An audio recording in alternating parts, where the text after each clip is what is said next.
Selamat sore semua. Apa kabar? Masih sehat-sehat aja kan? Meski corona makin tidak jelas kapan berakhir dan ekonomi Indonesia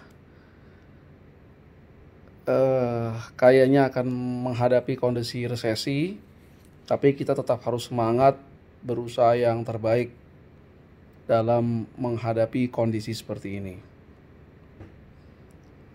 Memang sangat berat mengelola keuangan dalam kondisi saat ini, di mana pendapatan mungkin mengalami penurunan dan justru biaya mengalami peningkatan.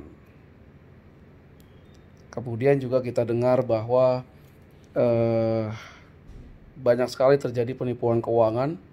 Yang terakhir adalah salah satu koperasi simpan pinjam ternyata merugikan, tidak memberikan imbal hasil yang baik, malah justru merugikan. Dan ini bukan baru pertama kali terjadi ya. Dan saya juga terus terang agak bingung kenapa sering terjadi. Apakah memang masyarakat Indonesia pada umumnya tidak memiliki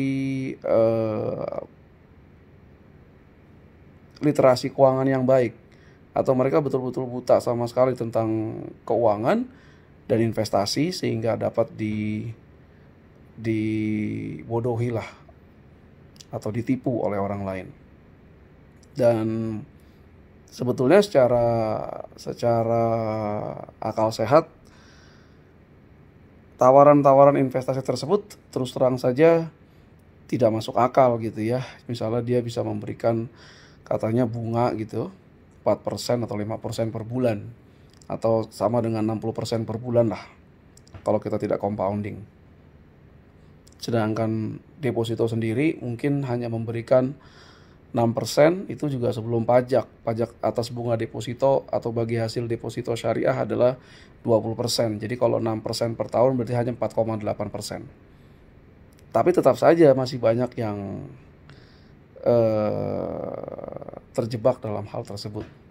Kemudian juga terkait dengan penerimaan yang juga semakin lama semakin